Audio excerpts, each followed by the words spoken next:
não escutou, a gente já está com os anais publicados no site do encontro. Então, os textos na íntegra das apresentações de vocês estão disponíveis lá. Eu queria falar que a gente está com alguns imprevistos em virtude da pandemia, né? Então, a professora Elisa de Magalhães, que faria a moderação da mesa hoje, ela não veio porque ela teve contato com pessoas que testaram positivo, então, né, ela tomou essa cautela de não vir para não nem ter a possibilidade de colocar ninguém em risco. E o Jandir Júnior, que também seria um dos apresentadores da sessão de agora, ele testou positivo, testou ainda na semana passada, mas ele ainda está no período de isolamento, então ele não veio, mas a gente tem a apresentação, um vídeo dele.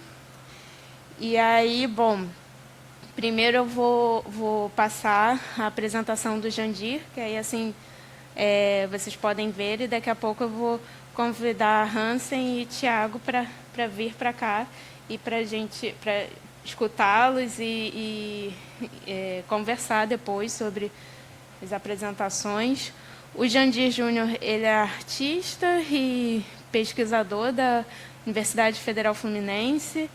Ele fez também graduação na Escola de Belas Artes, o mestrado na UF e na graduação na UFRJ, na Escola de Belas Artes da UFRJ, mestrado na UF e está fazendo doutorado também na UF. E eu vou exibir aqui o vídeo dele. Falei para ele que eu ia dizer que eu sou Jandir Júnior, porque a apresentação do Jandir é bem a cara dele, não tem a cara dele na apresentação, mas vou parar de antecipar e vou dar o play aqui para vocês.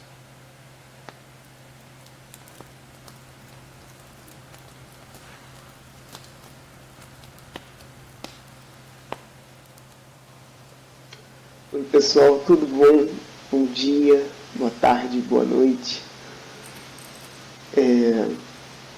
Acho que vai ser boa tarde, na verdade, quando eu estiver fazendo a apresentação, né? Eu precisei gravar esse vídeo porque eu estou contaminado por Covid, estou em isolamento e por isso não estou presente com vocês aí. E desde já, por causa disso também, eu peço desculpas se por acaso soar algum fungado, alguma tossida, algum espirro durante a apresentação.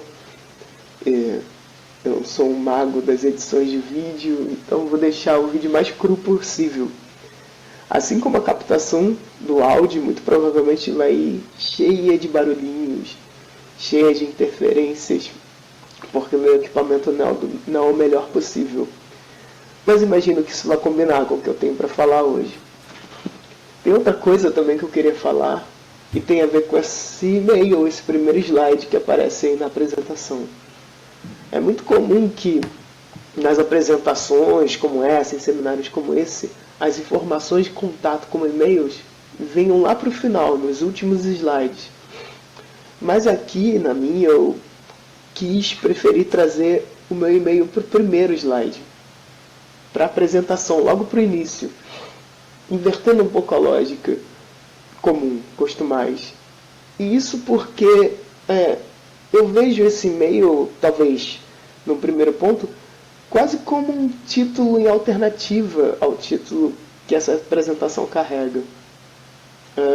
E também porque, botando ele ali logo de entrada, mas também falando dos meus SMS, dos áudios de WhatsApp, das cartas, de outras formas de correspondências entre distantes, eu posso falar de métodos que eu tenho usado para criar certas situações. Para criar e, portanto, para ter como um e-mail como esse um meio de expressão, um meio expressivo, assim como o trocadilho dele faz saber. Mas para a submissão na ANPAP eu enviei, na verdade, 8 correspondências. Uma seleção delas, que muito tem a ver com o período pandêmico, foram realizadas de 2020 até 2021, e que serão publicadas nos seus anais, né, na publicação final. Contudo, para essa apresentação oral, em vídeo, um tanto mais rápida, eu escolhi uma dessas correspondências apenas. Uma correspondência que circulou num perfil de Instagram fake que eu criei, cujo nome de usuário é esse que aparece na tela, a Pocket Stuff. Um perfil de Instagram que entrou em contato por mensagens diretas com diversos usuários da rede, mas usuários que em sua maioria eu não conhecia, e que não me conheciam também, e nem se conhecessem nem eu saber que era eu, já que o perfil é um fake, é um perfil sem minhas imagens. E falando nas imagens que ele carrega, para quem entrasse na época e para quem entrar nele ainda hoje em dia, vai encontrar lá a maioria de imagens pretas, escuras, dessas cores opacas, sem muitas informações para além disso, quando muito com vídeos, mas também vídeos pretos, opacos, com cores escurecidas, cujo áudio não se resume a barulhos, atritos, ruídos, nada muito além disso. E todas essas imagens, esses vídeos que estão nesse perfil, foram gravadas não por mim exatamente, mas pelo meu celular, quando sozinho, no meu bolso, no início de 2021, sem o meu comando, quase automaticamente, como um robô. Então, para isso, eu gostaria de ler nos próximos slides a mensagem que eu enviei para esses perfis no Instagram.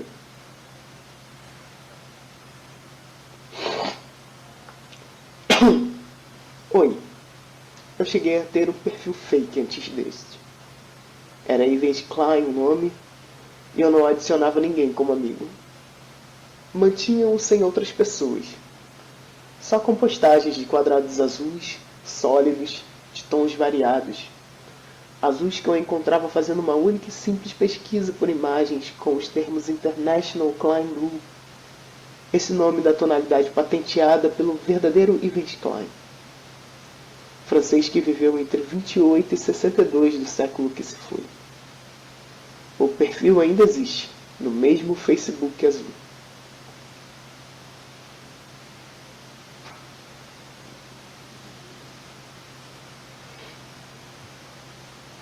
Acho que a pronúncia de Yves Klein é diferente, né, da que eu estou fazendo. Enfim. Pouco depois, eu deixei de usar essa e tantas outras redes sociais. E a ideia de ter um fake perdeu o interesse. Mas veio o ano passado e, de modo estranho, meu celular começou a fotografar e filmar sozinho, pondo dentro do meu bolso. Vi minha galeria ser ocupada automaticamente por imagens escuras, vídeos totalmente opacos, ruidosos, ou então com roxos, azuis ou vermelhos intensos, quando vesti alguma bermuda vermelha num dia quente. Até minha pele e meus pelos ficaram insinuados, sob o véu de um bolso de trama mais fina e luz incidente. Curioso que era a pandemia, no momento de uso ainda mais acirrado das interfaces que nos propiciam alguma sociabilidade à distância, um dos meus aparelhos ofertou sua própria manifestação, me relembrando que ele não é somente uma ponte entre eu e qualquer outra pessoa, mas também é um ente mais do que humano.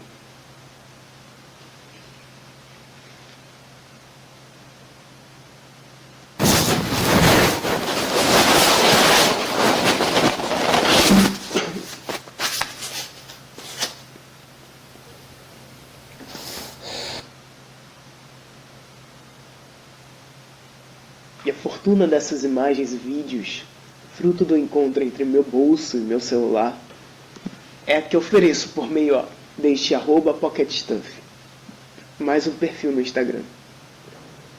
Penso no modo usual como se usa esta rede, em celulares e, hoje em dia, de modo a remendar os buracos deixados em nossa sociabilidade pré-SARS-CoV-2. Devolver a esses remendos imagens escuras e barulhentas que uma câmera de celular produz quando contra o tecido interno de uma calça retorna certo isolamento ao feed aqui produzido.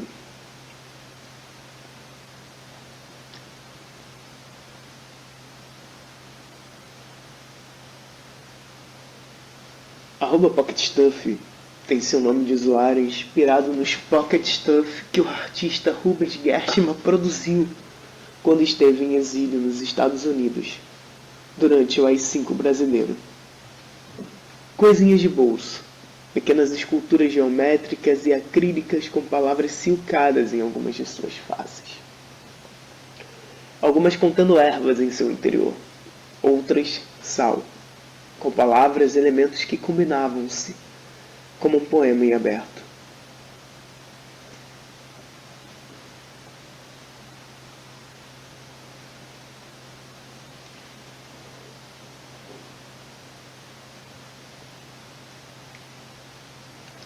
Dizem que de volta ao Brasil, Gershman carregou por anos uma carta de demissão em seu bolso, no contexto de um trabalho inspirado por essas coisas diminutas que criou. Coisas essas que, quem sabe, lhe demonstraram que era possível carregar uma palavra pequena junto a si, como no exílio, com as palavras cola, herb, sun nas esculturas em seu bolso, como no Brasil, numa carta de demissão que pode ser tomada como simulacro da palavra não. Acredito que, igualmente, @PocketStuff possa ser lido como um não.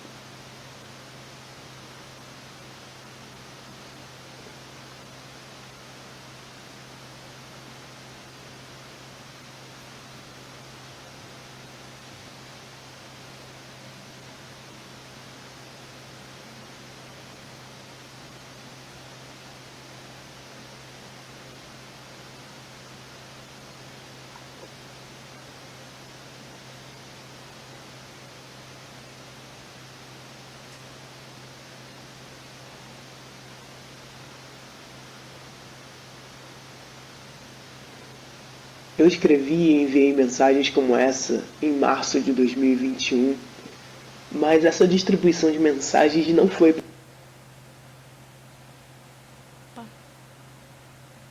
para muito além dessa data, desse mês.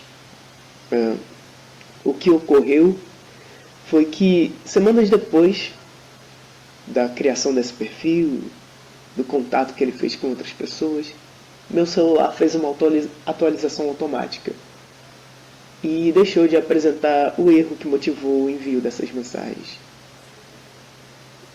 Ele deixou de fotografar e filmar sozinho quando eu estava dentro do meu bolso. Meu nome é Jandir, essa é a forma como eu assino e eu agradeço muito. Muito obrigado. Bom seminário para todos.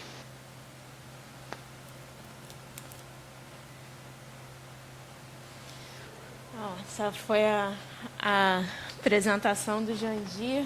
Depois eu vou fazer alguns comentários, mas queria chamar Hansen e Tiago para a mesa, por favor.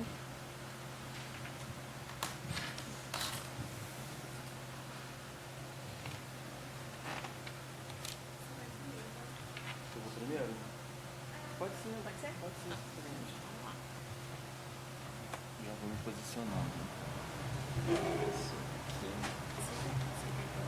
Não, deixa comigo.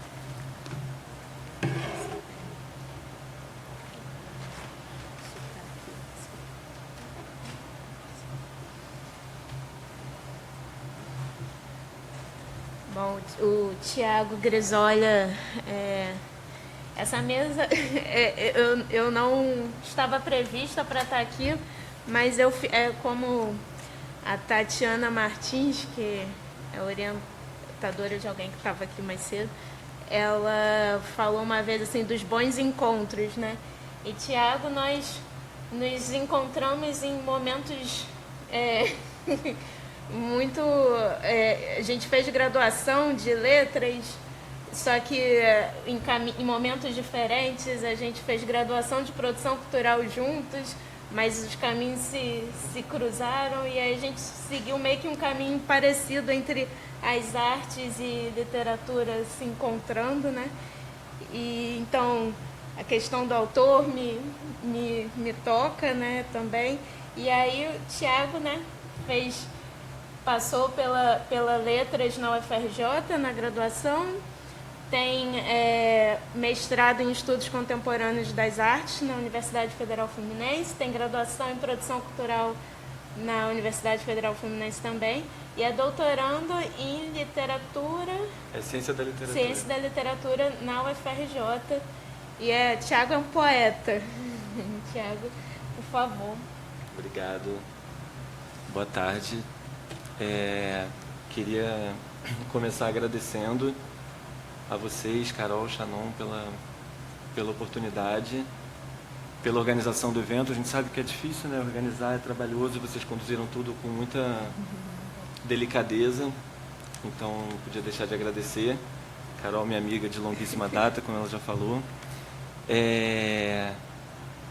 Queria agradecer a vocês que estão aqui também, né, assistindo, ouvindo. Uma pena que o Jandir não possa estar, né, porque um outro amigo querido também. E queria agradecer também, e aí já começa a minha apresentação propriamente, embora ainda seja um agradecimento, a pessoa que fez o parecer do artigo que eu enviei, que obviamente eu não sei quem mas que fez uma pontuação que eu achei muito justa, muito correta, muito pertinente e que, de alguma forma, tem a ver com aquilo mesmo sobre o que eu vim falar. O artigo que eu escrevi chama Por uma Crítica Deslocada, né? E eu vou falar sobre o campo expandido da poesia, pensando essas interfaces entre justamente a literatura e as artes visuais, especificamente a poesia e as artes visuais, no contemporâneo. Mas esse não é o tema da minha tese. Na verdade, esse não é o objeto da minha tese. Esse é o lugar onde a minha tese se assenta e por onde eu me situo, de alguma maneira, né? Dentro do qual, na verdade, eu me situo. E a colocação que essa pessoa fez foi que eu defendo no artigo, eu comento, que existe no contemporâneo uma quantidade de produções, de objetos de arte que não são nem poesia, nem artes visuais, não são nem uma coisa nem outra necessariamente, que são ao mesmo tempo as duas coisas e, portanto, são outra coisa, né? Essas formas híbridas que a gente sabe que já existem, não são um fenômeno de agora, mas com a qual a contemporaneidade vem trabalhando de uma maneira mais ostensiva. E o que ela comentou foi assim, você está defendendo que existem esses objetos e reivindicando, por isso é um título meio reivindicatório, né, por uma crítica deslocalizada. Eu não lembro se eu botei deslocada ou deslocalizada. Agora eu estou achando deslocalizada melhor.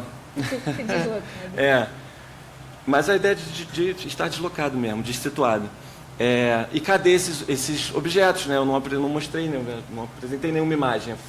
Fica um debate meio crítico. E aí por isso que eu vou mostrar imagens, assim, eu até queria que elas fossem passando automaticamente, mas eu vou passando aqui, não tem o menor problema, porque essas imagens vão suprir, então, aquilo que eu não pude fazer no artigo, né? Eu vou mostrar que esses trabalhos existem e que são muito variados. Eu fiz uma seleção de trabalhos a partir da década de 60 na América Latina, que aí sim seria o escopo da minha tese. Mas não se trata, na minha tese, de que as obras de arte ilustrem esse tema do campo ampliado da poesia. Quer dizer, o meu objeto não é o campo ampliado da poesia. O meu objeto são as obras, na tese. Mas, na tese, se trata justamente ao contrário, de que o campo ampliado da poesia, enquanto um conceito, se coloque, seja necessário para justificar a análise que eu vou fazer das obras. Justamente porque eu tenho sido convocado nessa trajetória que a Carol mencionou, que passa pela literatura, passa pela produção, passa pelas artes, né? Eu tenho sido convocado de maneiras mais ou menos latentes ou mais ou menos manifestas, a me situar, né? A me situar criticamente, metodologicamente, a despeito de todos os programas de pós-graduação pelos quais eu passei, que foram 2, imagina, eles se dizerem, inclusive em seus estatutos, né, inclusive assim, se dizerem trans, inter, multidisciplinares. A despeito disso, ainda assim, há uma convocação que às vezes acontece de maneira muito sutil para que o pesquisador se situe. Mesmo existindo essa quantidade de objetos que parece que não são uma coisa nem outra. Então, isso que eu estou apresentando aqui é uma digressão, na verdade, na minha tese. Uma digressão que seria lateral em relação ao que seriam os objetos, que eu não vou falar aqui porque não cabe, mas que acaba ocupando uma centralidade na medida em que essa convocação para se situar, mesmo no contemporâneo, num lugar onde parece que as coisas estão se dessituando, se deslocalizando, né? Estão perdendo as suas especificidades, mesmo ainda assim há esse convite para que a gente se situe. Então, eu precisei, ainda me sinto com essa necessidade, por isso é importante falar isso aqui num espaço das artes plásticas, né? Que ainda carrega esse nome de artes plásticas, meu doutorado em ciência da literatura, né? Então, achei importante trazer isso aqui como um modo de treinar essa minha justificativa que eu me sinto convocado a fazer e que eu vou fazer na tese. Fiz na qualificação e vou continuar fazendo porque eu acho importante. Vou passando. Então, para o escopo desse trabalho que eu vou apresentar aqui, eu selecionei 3 termos com os quais alguns autores têm pensado esse campo ampliado. O primeiro evidentemente, né, não tem como não falar, isso já foi falado até na mesa anterior, né, que é a própria ideia de campo ampliado, que é aquele texto célebre da Rosalind Krauss, de 1979, que ela vai falar da escultura em campo ampliado, pensando justamente aqueles objetos que, chamados pelos seus próprios fazedores de esculturas, não eram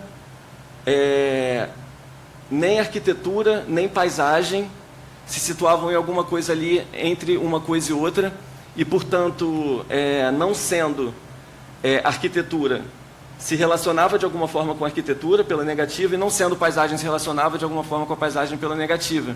Então, esse empreendimento da Rosalind Krauss, eu acho muito interessante, esse empreendimento teórico metodológico, de pensar o campo expandido a partir daquilo que o objeto não é, e não a partir daquilo que ele é, né?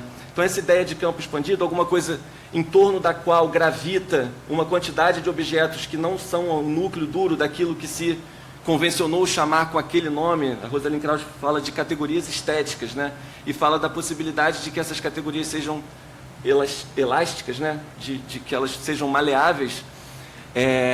Eu acho isso esse procedimento da Rosalind Krauss bastante interessante.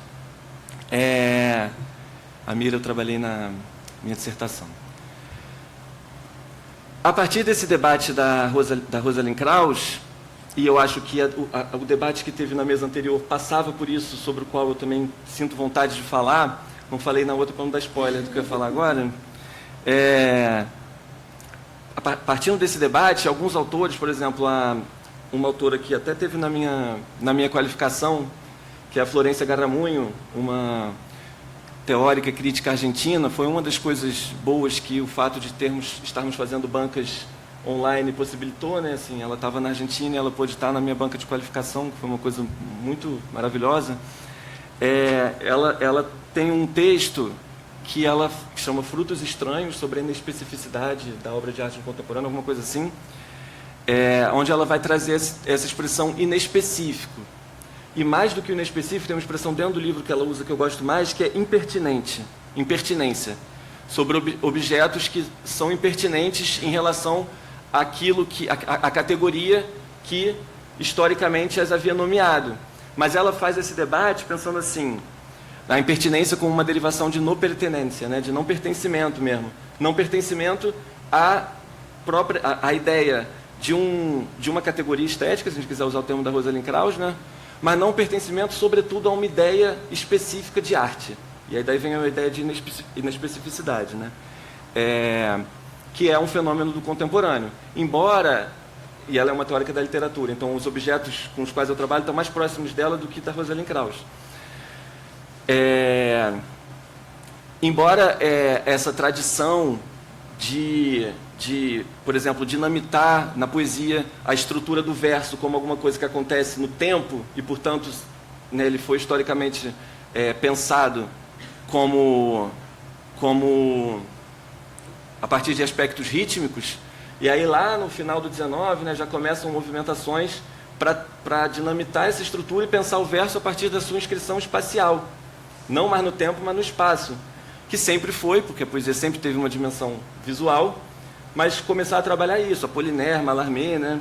O Dias Pino, que eu mostrei aqui no primeiro, né, disse que, fiz uma entrevista com ele no mestrado, disse que Mallarmé perto dele é fichinha, e eu acreditei, que eu adoro o Vladimir. Então, embora isso já seja uma tradição que não é recente, mas a possibilidade de que esse debate coloque em jogo um não pertencimento a uma categoria é um fenômeno do contemporâneo. E o que a Garamunho vai falar da Rosalind Krauss? Fala que o texto da Rosalind Krauss é muito baseado na ideia de meio, de medium, né? O debate para Rosalind Krauss é como que aquilo que a obra tem de específico, aquilo que a obra tem dentro dela mesma, como que aquilo pode pode não estar dentro de uma categoria estética. Quando a Garamunho dá esse passo e vai pensar o inespecífico, a impertinência, o não pertencimento, ela está pensando tanto aquilo que a obra tem de intrínseco, quanto aquele lugar ao qual a obra não pertence, aquele lugar do qual a obra se desloca, né? Então tem além de uma visada estrutural, digamos, da materialidade mesma da obra, tem também uma visada, digamos, política, social, no sentido de que a obra se distancia, né? O artista faz a obra se distanciar de uma categoria, e isso tem uma implicação na circulação e na distribuição do sensível.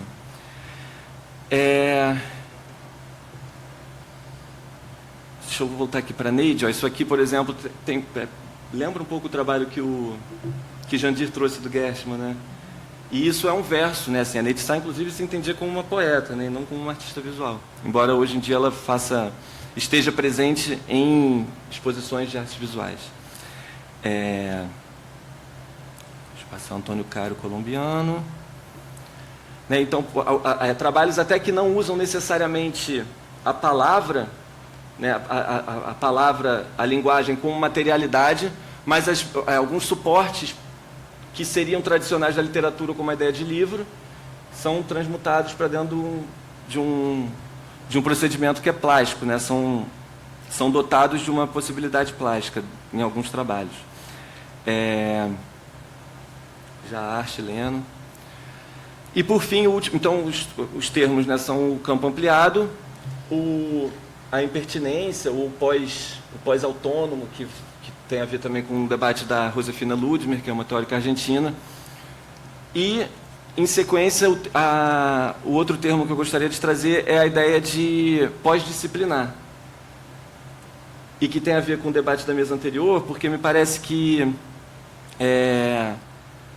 esse é um termo que o Reinaldo Ladaga, que é um teórico argentino, usa no livro Estética da Emergência. Ele está muito impressionado com alguns fenômenos, com alguns coletivos de arte, alguns trabalhos de arte que estão acontecendo ali, no final dos 90, que de alguma forma colocam em xeque a ideia mesma de obra de arte. São projetos, ele chama de projetos, que são coletivos e que acontecem, tem uma longa duração, sabe, no tempo e no espaço, e ele chama de ecologias culturais, porque mobilizam um monte de atores e tem uma implicação no território. Ele vai dizer que o aparecimento desse tipo de trabalho acompanha não numa relação de causa e efeito, né? Não que uma coisa tenha implicado na outra, mas acompanha uma transformação na própria estrutura do capitalismo. Quer dizer, que a gente acompanhou isso nos anos 90 para os anos 2000, a mundialização da vida, a dissolução das fronteiras entre os países, a transnacionalização do capital. Quer dizer, o dinheiro, a substituição da economia pela política. Ao contrário. Não, é isso mesmo. Quer Quer dizer, a economia no cerne das relações tudo, né? Interpessoais, inclusive. Mas como que essa dissolução das fronteiras entre os países, aqui a gente tem simplificado e chamado de globalização só, mas que tem um monte de outras, né, uma genealogia muito mais complexa, inclusive para o mundo das artes, muito seriamente, isso acompanhou, essa dissolução das fronteiras, acompanhou a dissolução das fronteiras que separavam as categorias estéticas. Então, isso está relacionado também lá com Rosalind Krauss, embora ele vá propondo um avanço e uma relação disso com a estrutura política e o avanço de uma nova fase, a sofisticação do capitalismo. Aí a Rosana Paulino, por exemplo, né, também é um trabalho que não utiliza a palavra, mas que utiliza a boca e a voz como a possibilidade de emissão de uma... A minha tese é sobre políticas do silêncio, né, na verdade. Então, é um trabalho que é importante para a minha tese. Então, eu queria trazer esses 3 termos. Teriam outros, né? O Alberto Puchel vai falar de a poesia contemporânea, a poesia junto, né? O a como um prefixo de negação, quer dizer... E ele vai olhar para os pichos nas paredes, o Alberto Puchel, que é meu orientador. O Roberto Corrêa dos Santos tem um livro com o Renato Rezende que eles chamam de, no contemporâneo, arte e escritura expandidas. Eles recorrem muito a Rosalind Krauss, mas eles também falam de uma zona de rangência ou de uma zona de indecidibilidade entre a poesia e as artes. Então, são uma série de termos que eu faço uma espécie de compêndio para justificar a existência de um campo que não seja nem só poesia, nem só artes visuais, e que me possibilite estar num departamento de literatura, olhando para trabalhos de artistas, que se dizem artistas visuais. Então, eu quis fazer esse compêndio, trazer esses conceitos. É o que eu faço muito rapidamente na minha tese, é o que eu fiz nesse artigo. E, para finalizar, muito rapidamente, queria não deixar passar o fato de que, na medida em que eu trago isso para me situar criticamente, né, para dizer que existe um campo onde eu possa me situar criticamente, reivindicando, portanto, uma crítica que eu chamo de uma crítica deslocada, uma crítica deslocalizada, dizer que essa crítica, evidentemente, já existiu, já existe, né, desde sempre, e mencionar, como uma forma de uma muito singela homenagem, à atuação da Glória, né, que já propunha isso, misturando a sua atuação política, né, até ativista, como disse a Isabela Pucu naquele belíssimo dossiê que ela organizou, né, resgatando a atuação política da Glória, e ela chama de, como é que é? Crítica, eu não vou lembrar, mas é isso, crítica militante, ou militância crítica, alguma coisa assim, né? Então, uma crítica que também já quer dizer, não é uma crítica só ligada aos meios, mas que está pensando também essas interpenetrações assim, do objeto estético no mundo. Então, queria só lembrar de Glória como uma forma de homenageá-la. E é isso, gente. Muito obrigado. Obrigada, Deixa eu ver se tem mais. Tem mais. Só para mandar todos. Pronto, esse é o último, 2021. Agora eu vou passar a palavra para Elle Hansen. Hansen, podem chamá-la de Hansen. Hansen fez graduação em Ciências Sociais. Está anotado aqui, eu já perdi. Ciências Sociais na FRJ. Na FRJ. E está fazendo História da Arte na UERJ. História da Arte ou Não, Desculpa, falha. Tudo bem. É pegar Artes UERJ na linha Arte, Imagem e Escrita. É uma pesquisa prática e também teórica. Com a orientação da professora Leila Danziger, Isso. né? E aí vou pedir para você apresentar.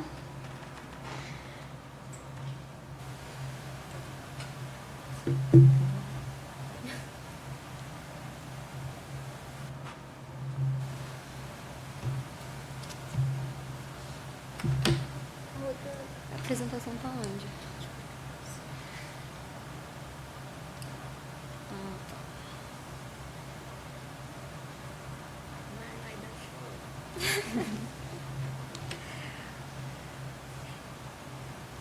Bom, você nem precisa do tempo, né? Eu ia marcar aqui, mas... Pode ficar tranquilo. Oi, gente, boa tarde. Essa é a minha primeira apresentação presencial do mestrado. Eu sou Hansen, do PPG Artes UERJ, linha Arte, Imagem e Escrita, como já foi dito. Eu vou fazer uma breve apresentação sobre a minha pesquisa de mestrado e depois eu entro no trabalho de hoje, que é um pouco um ponto fora da curva. A minha pesquisa é sobre a conceituação e experimentação dos procedimentos de construção de si mesma, e eu adoto algumas bases conceituais, como as artes da existência, e a escrita de si, principalmente, definidas pelo Foucault, e a ideia de escritor-editor, do Carrion, que eu derivo para artista-escritor, para dar conta dessa interface arte-literatura que o Thiago estava falando. O trabalho de hoje é paralelos entre a história, montagem e o escritor-editor. Eu não tenho um foco historiográfico ou de crítica de arte dentro da minha pesquisa, mas ele foi fruto de um curso que eu tive com a professora Sheila Cabo, que se chamava Aprender o Passado como Imagem, Constituir o Presente como Desejo e Resistência.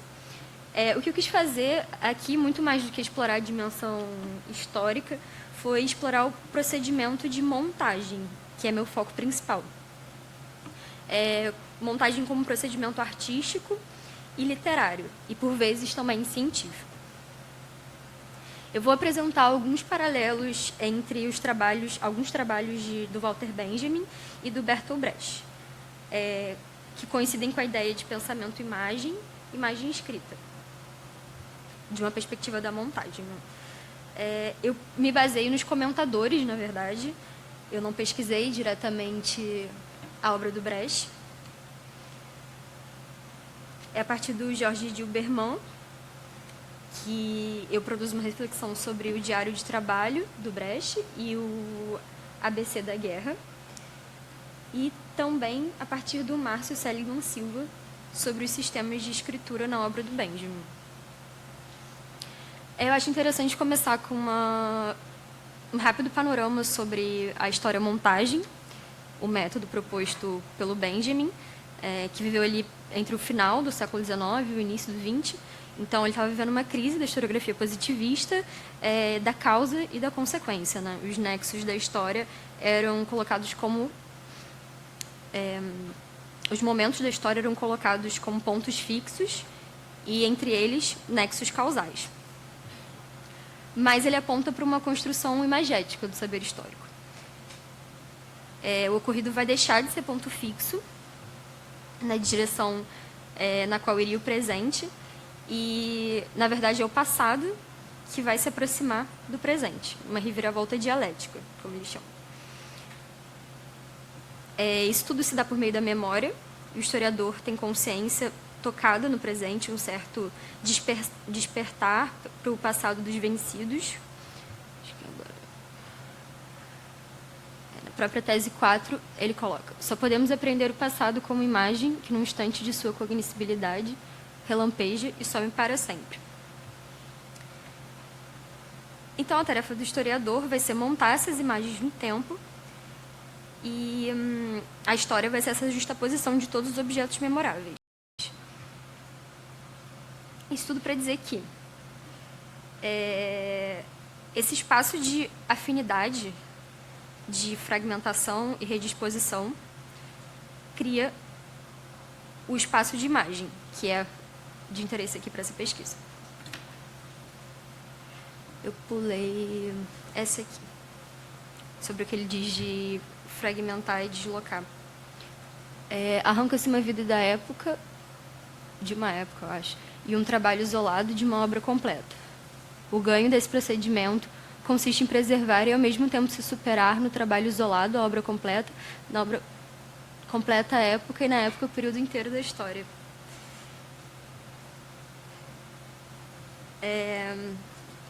Então, o espaço de imagem, que é o que é de interesse aqui para explorar o procedimento da montagem, ele começa a esboçar isso.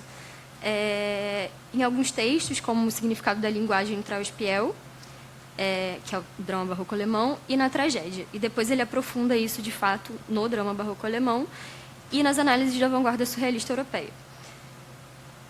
Depois, isso aparece marcadamente nas teses, como eu já coloquei aqui, nas teses sobre conceitos de história. Ele faz a écfrasis nas teses 1 e 7, que são as descrições de imagem para fins históricos filosóficos. A primeira do autômato e a 7ª é o famoso Anjo da História do Paul Klee. E ele também tem a dimensão de materialidade do pensamento. Meu pensamento se relaciona com a teologia como mata-borrão com a tinta. Ele está completamente saturado dela, mas se fosse pelo mata-borrão, não restaria nada do que está escrito. A questão principal aqui é que para o Benjamin não vai ter uma distinção absoluta entre o mundo dos conceitos e das imagens, porque as imagens estão na borda dos conceitos. O significado existe em transitoriedade, então há um resíduo entre o real e a linguagem. Nisso ele coloca uma fragmentação do mundo simbólico em ruínas e alegorias. A imagem alegórica é condensada como uma forma de apresentação inconclusiva da recomposição escritural da realidade rememorada. Então, recomposição escritural. O pensamento benjaminiano vai privilegiar o imagético enigmático, em vez do universal simbólico.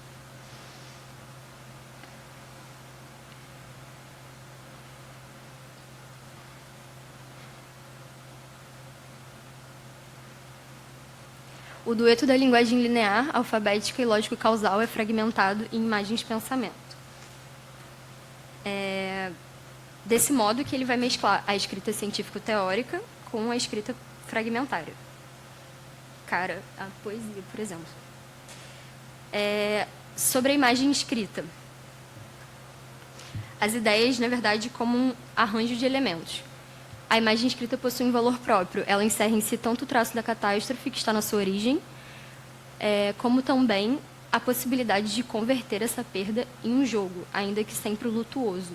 Trauspiel, lutilúdio. Jogo com letras que se tornam cifras, como no universo tipo e topográfico do QDD de Mallarmé, ou nas pinturas chinesas que Benjamin observou na Biblioteca Nacional de Paris em 1937.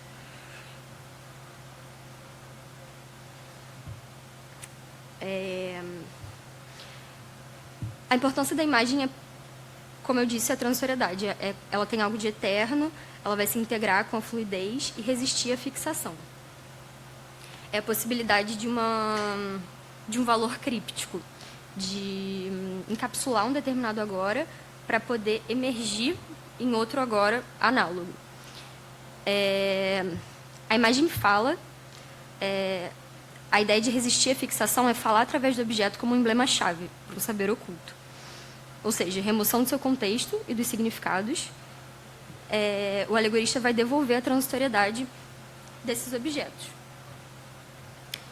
Ele dá alguns exemplos, que são as pinturas de ideia, que são os exemplos da caligrafia chinesa, em que o sentido vai se dar pela semelhança e pela ressonância. E também os anagramas e onomatopeias, em que a linguagem é realmente matérica. Os anagramas, as letras que vão fazer o trabalho, e as onomatopeias, a representação dos sons. Mas ele aponta o hieróglifo como um médium por excelência, o mais autêntico de redescrição do mundo.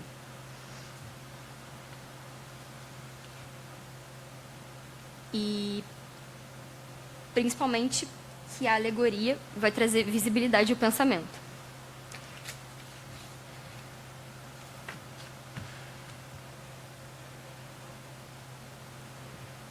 Espera aí, acho que eu me perdi aqui nos slides.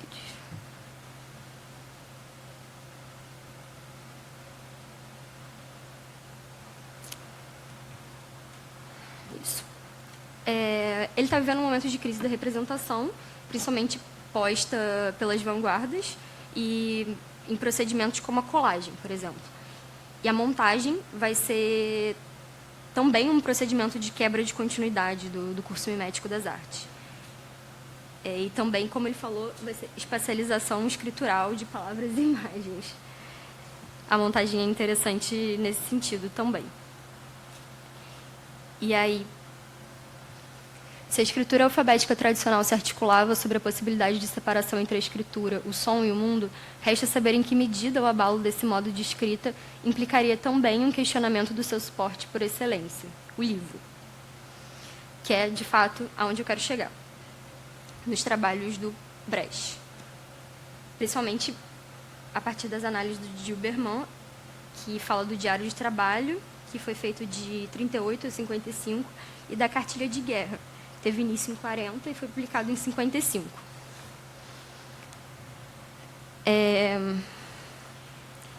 O Arbeit Journal, o Diário de Trabalho, é colocado pelo Dilberman como um gênero moderno, que seria uma espécie de diário de pensamento, também encontrado no Warburg, no Nietzsche, e ele se dá a partir da renovação das formas tradicionais do diário, em que vai romper a separação ficção e documento, privado e histórico, e vai reinserir poeticamente uma linguagem documental.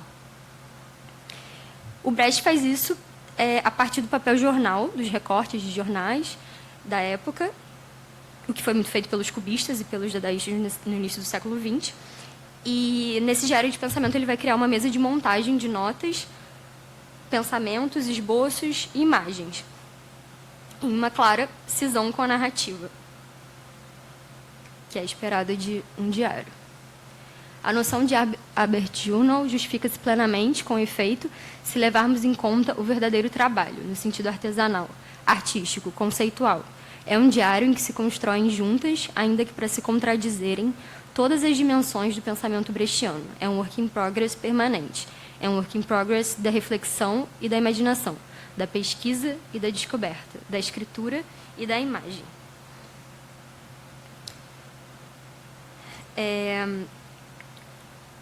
Agora, estabelecendo um paralelo mais direto com Benjamin, ele defende uma escritura da montagem documental, que seria utilizar os escritos que já têm uma base de historicidade, como textos bíblicos, estatísticas, textos publicitários.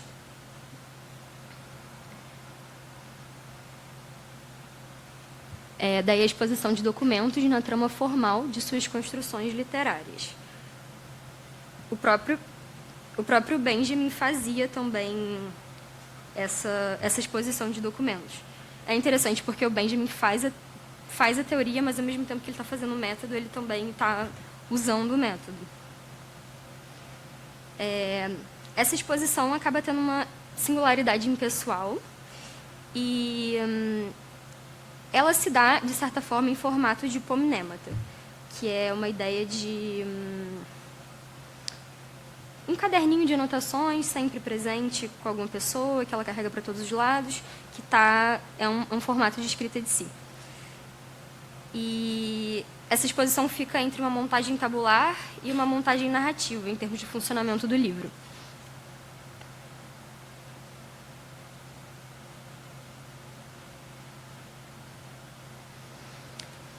O outro trabalho que o Dilberman analisa é o ABC da Guerra, ou a Cartilha de Guerra. É uma espécie de prolongamento desse diário de trabalho, também no desenrolar da Segunda Guerra, e é um álbum que é acompanhado, um álbum de imagens acompanhado de poemas líricos. Essas imagens são as fotografias recortadas e os poemas líricos são os epigramas. É interessante porque ele, na verdade, vai cunhar a ideia de fotoepigrama, deslocando os limites da leitura das imagens para outro contexto de legibilidade. Porque ele vai remontar e remostrar, porque a primeira verdade do documento se mostra falha e arbitrária. Então, é uma espécie de desorganização e reorganização, não necessariamente numa síntese racional. Esses epigramas, que é um estilo da antiguidade, costumeiramente gravado em sepulcros, eles têm um valor ético, de sentença moral, de acusação, e têm uma acuidade concentrados. Isso faz com que ele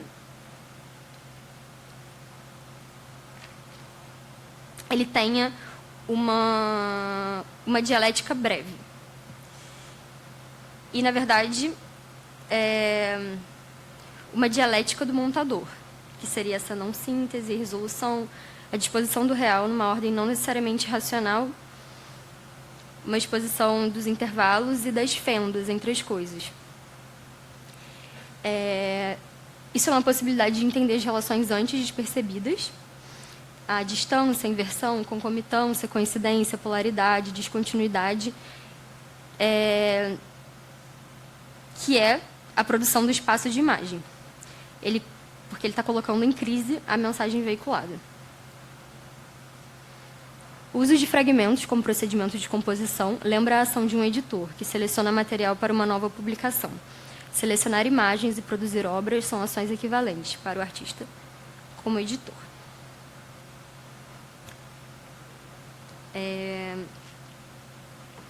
Aqui entra a ideia de escritor-editor, do Carrion.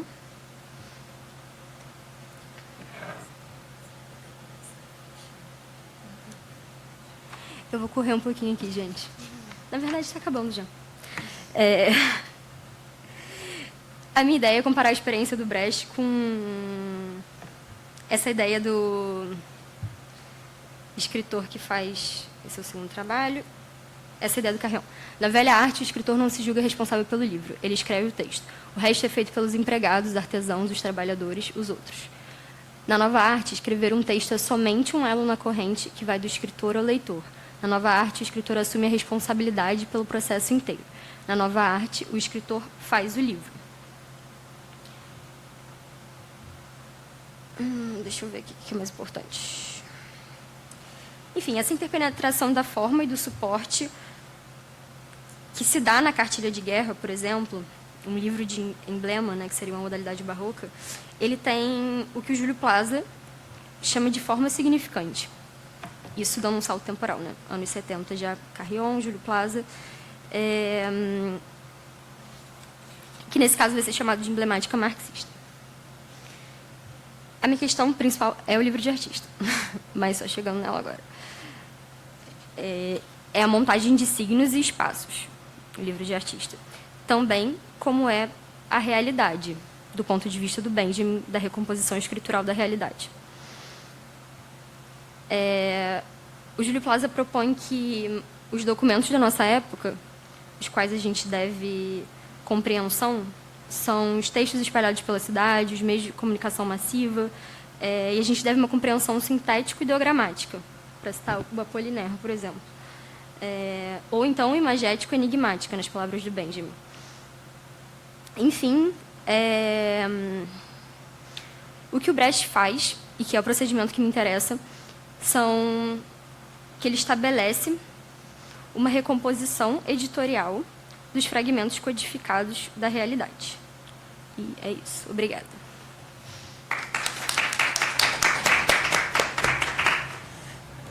Eu sempre estava aqui nervosa, mas o texto dela é de uma densidade de leitura assim impressionante. Eu imaginei que eu ia entediar um pouco. Não, mas digo assim, porque eu li o trabalho de todo mundo.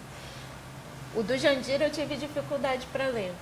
Mas eu vi, assim, é impressionante para uma pesquisa de mestrado o tanto de pesquisa teórica que você já eu fez, até peço assim. desculpas porque eu queria ter trazido imagem, só que como eu estudei a partir dos comentadores, eu tinha cópias péssimas, PDF, e as imagens eram péssimas. Eu falei, deixar para as palavras. Eu vou aproveitar um comentário que o Tiago fez antes de falar sobre o trabalho do Jandir também. O Tiago falou do parecer, né? E uma coisa que eu também teria que ter dito mais cedo e que eu não disse, digo agora, os trabalhos foram avaliados por pareceristas de estados diferentes, tanto em relação à instituição que pertence, né, aos autores, quanto em relação até teve autor que estuda na UF, mas veio de Minas. Então, o trabalho dele foi para um terceiro estado, não foi nem para Minas, nem para ninguém do Rio, né? Então, a gente fez esse cruzamento, né? Só só para dizer, assim, enfim, a gente teve um apoio muito grande dos professores da comissão artístico-científica e dos que foram pareceristas também, e assim, que foi fundamental para que a gente pudesse estar aqui hoje com tudo, né, caminhando do jeito que está. Então fica aí mais uma vez os nossos agradecimentos, né? E quando eu digo que eu não... O do trabalho do Jandir eu tive dificuldade para ler, porque quando eu vi o título, pandemia, eu não aguento. Não aguento, e eu vi a apresentação da dissertação do Jandir, nossa, que eu chorei, porque assim, o Jandir ele tem um tom assim, que ele vai falando muito tranquilo, muito suave, ao mesmo tempo, assim, pessoalmente me toca muito, assim, porque parece que ele está falando coisas que são banais, mas não são, sabe? Quando ele está falando, tem uma das cartas que aparece no texto, que ele fala da poeira do ventilador, e aí ele manda para o saque da Mundial, sabe? E é uma coisa assim que muitas vezes a gente se pergunta quando vai escrever, para quem que eu estou escrevendo? Acho que o Jandir se pergunta assim, quem é que não vai me responder? Né? Quem é que não vai reagir ao que eu estou escrevendo? E ao mesmo tempo ele vai, né, é meio que, pelo menos a mim, embaralha muito, assim, né? Então ele é uma poesia. O Jandir é artista também, então o que ele faz é um relato da pesquisa dele como artista, né? E que me parece caminhar em direção ao indefinido mesmo, né? E que é um ponto que meio que atravessa o trabalho de vocês também, né? Quando o Tiago fala, né, da inquietação já no mestrado, mas você está num programa de artes, põe um artista visual, né, no seu trabalho de pesquisa, né? E aí até quando você estava apresentando, eu olhei para a minha orientadora e a gente se comunicou ali, porque a gente fala muito sobre essa questão de falar pelo não, né? E por quê, né? Por que assim? Por que a gente se acostuma a falar pelo não, né? E aí quando você traz a questão do próprio parecer, e é muito bacana, assim, essa questão da escuta que a gente passa a ter do professor que leu os nossos trabalhos, e eu falo isso porque eu participei das 2 primeiras edições, então eu tive pareceres que me fizeram pensar, foi encontro da UNPAP, lá em Santa Maria, a professora Lúcia estava lá, eu cheia de medo da professora Lúcia, e ela me chamou para conversar, e ali minha pesquisa mudou, sabe? Então, assim, o quanto que esses encontros são importantes, né? Porque a gente escuta pessoas que estão com um olhar, né, diferente, né? E aí, assim, fiquei pensando muito, assim, né, em relação ao seu trabalho, à sua pesquisa, né? Como falar desse não definido, né, desse inespecífico, sem ser pela negativa, né? Como você pode partir dela e não vir primeiro da teoria, né? Porque isso também é uma preocupação que eu busco na minha pesquisa, né? De partir da obra, né? E aí quando a gente se vê diante de, não, mas você é barro ou é tijolo, né? Como é que a gente transita nisso, né? E sem cair nessas ciladas de ter que colocar em caixinha, porque eu lembro também que na minha qualificação eu senti o peso institucional ali, sabe, a partir do que os professores estavam falando, do tipo, não precisa botar na caixinha, né? E aí, como é que a gente faz sem dizer que não é, né? Ou como a gente pode partir da obra? Então, assim, vou provocar para depois vocês falarem um pouco.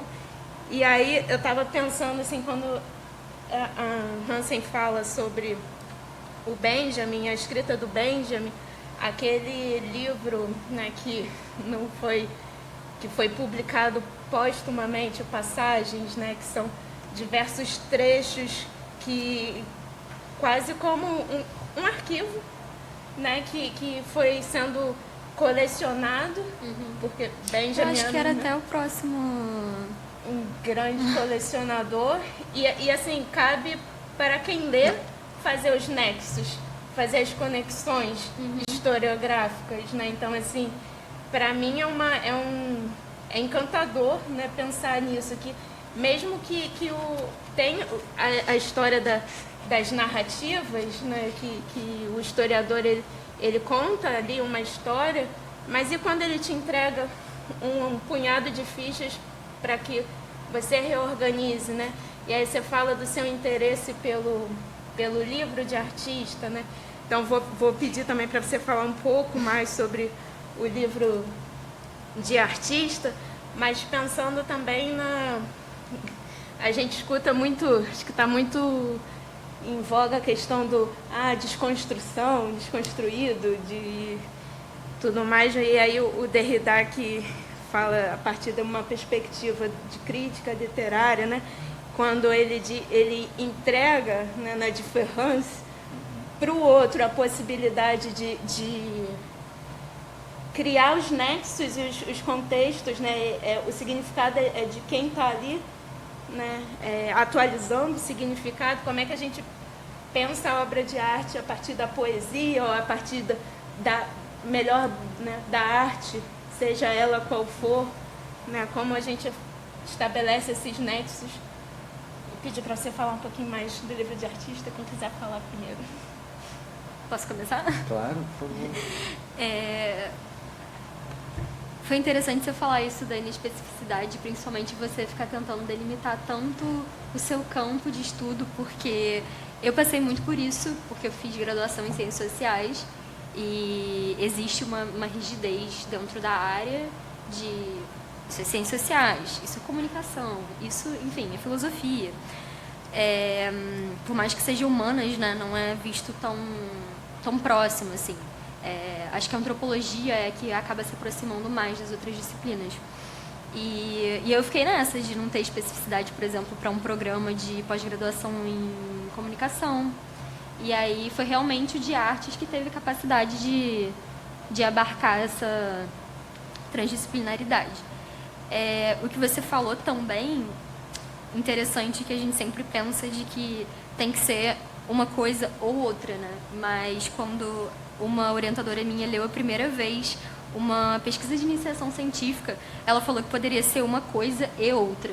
Então, isso desde então me ajudou bastante. O livro de artista, que você perguntou, na verdade, tem um problema com a palavra, né?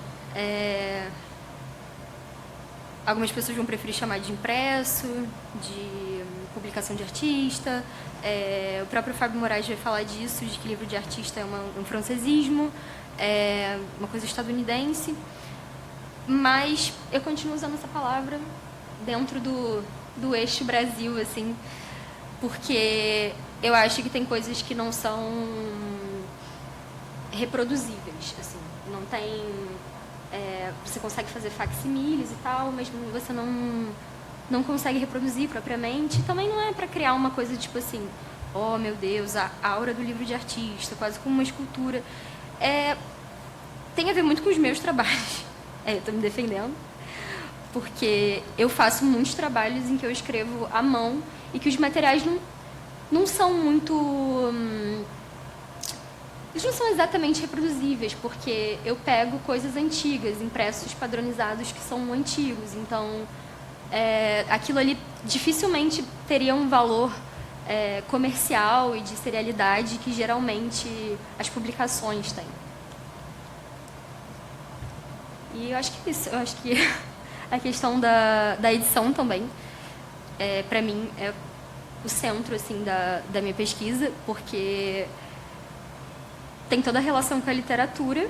Eu fiz pós-graduação em literatura e fiquei... E também não era uma pós especificamente em literatura, era literatura, arte e pensamento contemporâneo. Então já era aí o meio do caminho. E eu sempre... eu comecei a perceber que as artes visuais davam conta desses procedimentos literários que não são muito bem aceitos dentro do campo da literatura. Principalmente esses procedimentos de escrita não criativa.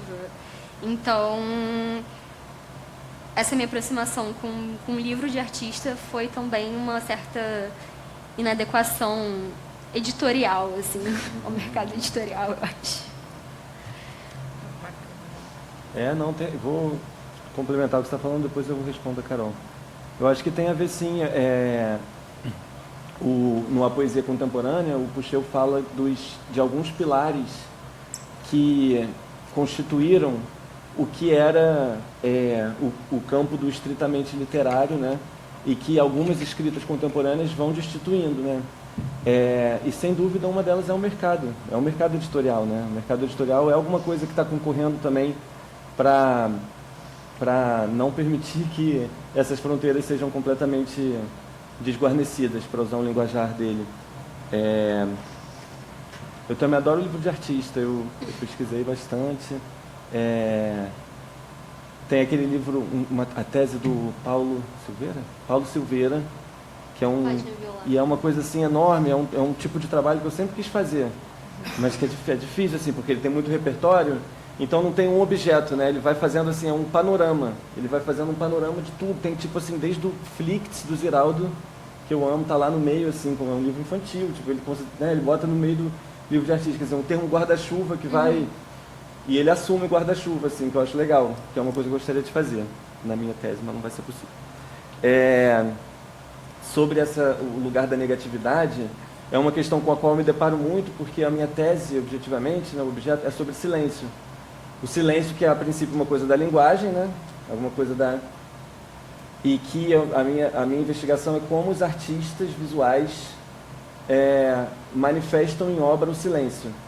Mas não a partir de uma questão poética, sim a partir de uma questão política. Aí tem um texto da Josefina Ludmer, que é uma teórica argentina da literatura, que foi quem criou o termo literaturas pós-autônomas, e ela lá tem um livro chamado Aqui América Latina. Ela está falando sobre esse lugar, né, de onde nós todos estamos falando. Ela diz assim, ela cita o Alfonso Reyes, que diz assim, nós latino-americanos, somos aqueles que chegamos atrasados ao banquete da civilização. Chegamos atrasados. Aí ela diz assim, dado isso, né, tendo isso em vista, não nos cabe a nós aqui nenhuma negatividade. Nós não podemos perder sempre. Eu acho bonita essa frase, acho forte, ela está falando até de outros sentidos de negatividade, mas eu penso muito nessa negatividade teórica que a gente carrega, que é uma coisa da Europa. E aí, numa mesa que eu estava apresentando a tese, eu estava falando isso e estava apresentando as imagens dos trabalhos com os quais, de fato, eu trabalho, e um professor falou uma coisa muito bonita, que falou assim, essas imagens, porque são imagens sobre silenciamento, né? sobre enfim, corpos e subjetividades que passam por processos de silenciamento. O meu debate é do silêncio como potência ao silêncio como impotência, e esse arco político do silêncio. E assim, essas imagens, elas são recusadas dentro de uma certa história, dentro de um certo... E eu acho que tem a ver com o que a gente está conversando aqui, mas elas também recusam. Elas também... Aí ele falou assim, essa imagem do chegar atrasado ao banquete da civilização, tem algo de tipo... Não é só porque a gente demorou, mas tem algo também de uma provocação, assim, cheguei atrasado e lidem com isso, entendeu? Então, eu acho que esse aspecto da negatividade, então a gente vai repensar o que o Agamben está falando sobre Heidegger a partir do Aqui América Latina, sobre a questão do silêncio, entendeu? Eu acho que é um exercício muito interessante, tendo em vista de que como a gente não nos cabe aqui, desde esse lugar, desde esse nosso atraso, nenhuma negatividade, a gente precisa se haver com o que há de afirmativo para a gente, assim. E é o que eu procuro fazer, né? E quando você fala de silêncio também, aí eu também me sinto provocada, porque isso também aparece para mim numa perspectiva sonora e poética na minha pesquisa, e que para mim dialoga também com esse dado político, porque quando a gente pensa na obra do Cage, né, que 4 minutos, 30 segundos, que o silêncio ele é repleto de ruídos, né, que o silêncio somos nós preenchendo a tela, né, com aquilo que ele via no branco, nas pinturas brancas do Rauschenberg. Então, assim, quando o Fabiano de Vidas Secas está calado, aquilo está cheio de revolta, porque ele sabe que ele está na razão e que o patrão dele não está pagando o que ele deveria. A esposa dele sabe que ele tinha, né? Então são imagens que não são ausência, né? Elas são carregadas de uma potência política, poética, né? E que, enfim, acho entender o silêncio, né? Não como um lapso, mas como né? Não quero estar no banquete, né? Não quero ser civilizado, né? Eu quero ser selvagem, né? É uma afirmação também, né? E aí vou puxar também pelo Jandir, que não está aqui, que acaba que o trabalho dele reverbera muito nessa esfera também do silêncio, né? Ele mandou aquela... Acho que ele chegou a postar, inclusive, que essa carta para o saque do Mundial, falando da poeira, e o saque responde que ele não... para ele mandar mais detalhes sobre o item, né? E aí ele escreveu também para o Dom Oranir, isso daí não está no texto, mas está na pesquisa dele. E aí parece que alguém perguntou para ele assim, não, mas ele te responde? Não estou interessado. Estou preocupado se vai me responder, não, eu escrevo. Então, assim, é uma necessidade do artista de falar, né? De lançar no mundo as questões, né? E acaba que reverbera em quem está por perto, né? Meu celular está tocando aqui, está me desconcentrando. Mas E aí eu fiquei pensando que acaba como são as coisas, né? Porque o Jandir não está aqui e acaba que o vídeo dele veio todo com um tom de mais uma correspondência, né? Então, enfim.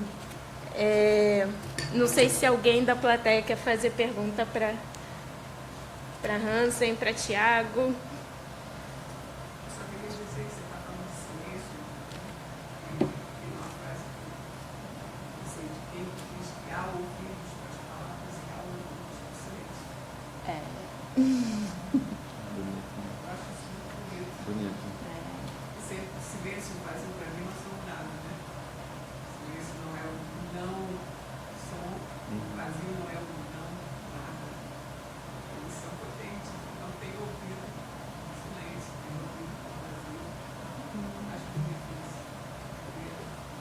É bonito mesmo. E pensar nessa... O Flávio ajudando. Obrigada, Flávio. Pensar nisso mesmo, né?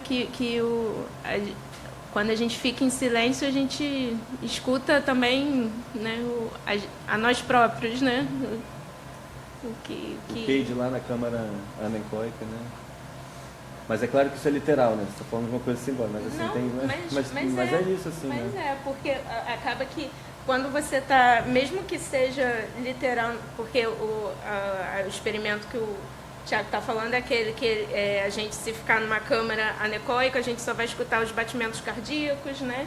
E os tudo pulsos dentro, tudo que tem dentro. do Tá sistema se mexendo, nervoso, tá tudo né? se mexendo, o sangue, né? O grave e o agudo. O sangue correndo nas veias, ele entrou nessa alteração. E isso tudo também reflete o que a gente está, né? Sentindo, percebendo, né? Pensando, né? Acho que é tudo meio que conectado. Posso falar uma coisa sobre o trabalho dela? Eu fiquei pensando muito na Leila, que é a sua orientadora, nos livros dela. Eu vi que você tinha colocado um trabalho. Eu botei, né? Dela. Tinha Leila, né? Eu já escrevi sobre ela. E eu gosto muito desse procedimento muito delicado, muito sutil e ao mesmo tempo cheio de camadas. Bom, vai parecer um trocadilho, porque de fato ela tira umas camadas, eu nem tinha pensado. Que ela depila o jornal, né? Que ela vai... Ela cola um durex no jornal e arranca, e aquilo vai ficando uma camada... e isso constitui um livro, né? Isso que seria um livro, né? Até manuseável, eu acho. Esse gesto que parece muito, muito mínimo, quase silencioso, né? E que revela o avesso da notícia, o avesso do dia a dia ali, a outra face disso, e que dá a ver o quanto, pela outra via, né?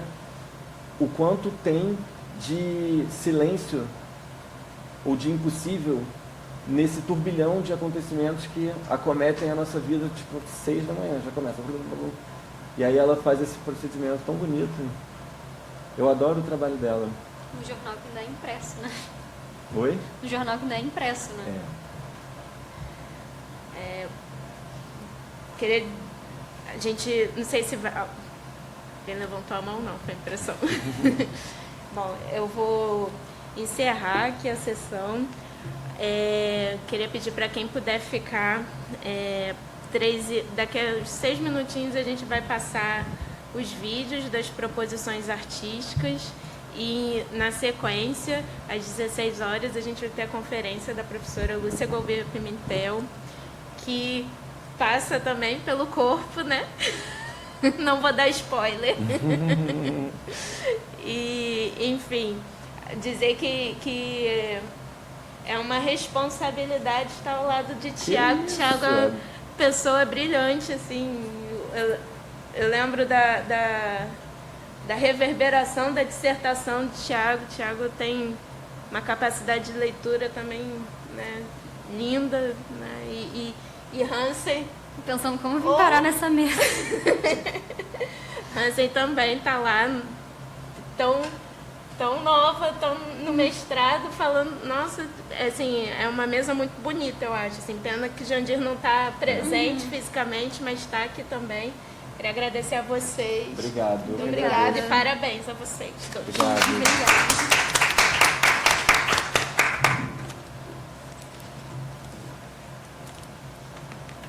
Em quanto tempo que a... 3h30? Já. Vou só tentar baixar. Vou ver.